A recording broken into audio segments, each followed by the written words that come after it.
Did you know that the average artist creates between 25 and 50 artworks per year? These are just the ones made public. We're not even talking about the ones that are hidden in the closet or even destroyed. This is Marta Crawford. I am a professional painter who has been teaching over 2 decades, and I am here to share everything I know to help you in your artistic journey. In a perfect world, an artist will sell everything as soon as it's finished. But what about work that hasn't sold immediately but is good enough to keep? What do you do with it? And most importantly, how do you store it and how do you protect it? Stick with me and I'll show you how to do it. The supplies that we are going to need are going to be a roll of glassine paper.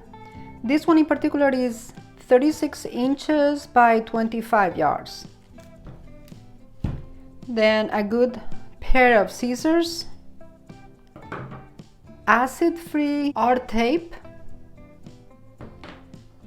a good pen, red Sharpie, and sticky notes. All right, so the first thing I do is I open up the roll. So what I'm gonna do is I'm gonna place them one by one. First of all, figure out what it is. And these are shades of yellow. It's marked in the back.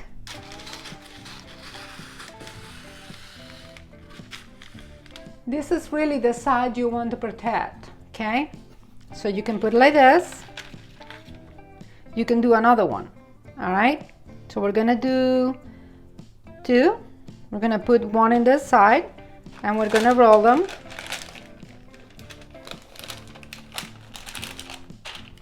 And I don't need to identify every single one in here with the notes because I know these are just charts, color charts that I did for a limited color palette. So they're already grouped within one theme, which means I will only need one sticky tape or paper for identification. All right, so once you have this like this, another one in here, and proceed the same way to maximize your paper, to not have to use too much paper. You put the back one or the back of the panel, put another one in top. You want to clean them up and make sure they're fine. These are not that important that I protect 100% because these are just color charts. These are not original paintings, but if they were original paintings that I really want to protect, then I will wipe them gently with a clean cloth before doing this, okay? So now we do the same thing.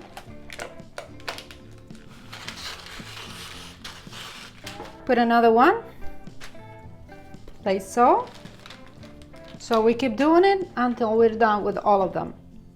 Put another one on top, like this. Roll it again, make a cut.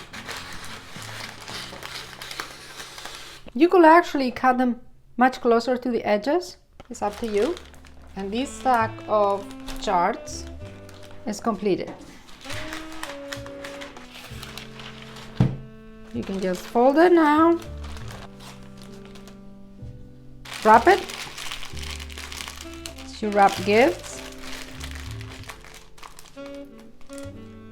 If you want them to have easy access, like if you're going to be pulling them out, then you don't wrap them like this.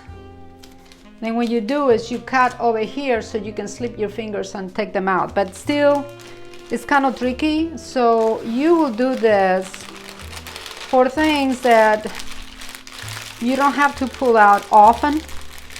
These charts, I don't have to pull out often, only when I do specific exercises. So they're better served wrapped like this.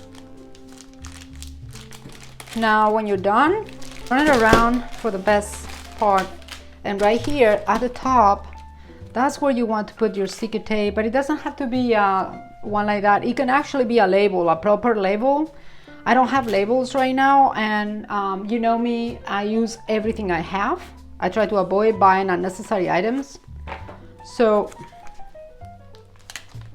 since I already have all the sticky tapes, because I read a lot and I like to make annotations when I find passages that I like, so I always have sticky notes. So right here you can just write the title. These are color charts, and voila, there's one. And the exact same you do when you have other artworks. Like I have many drawings to store them, and this is a good size, the rest of the page for the other one, to store some of the drawings that I have.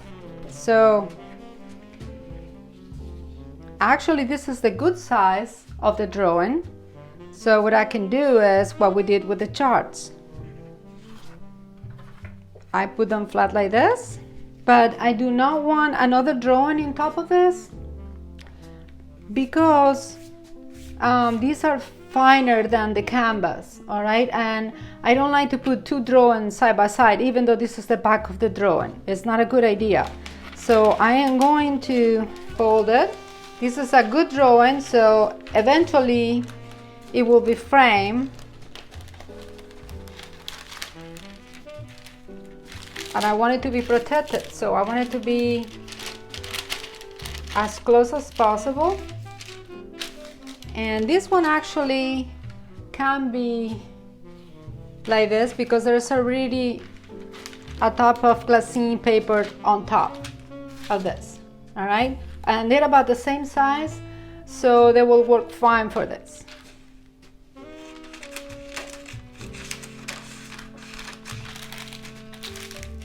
I tape it here.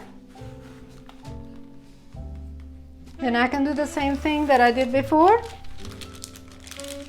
Usually if I don't care that much, I don't wrap the edges, but if they're drawings or artwork that I care for, I'll wrap it. These are good drawings that eventually will be sold or framed or both. Therefore, I want it to be nicely protected. And you can protect them like this if you follow this for many, many, many, many years. Okay, turn them around.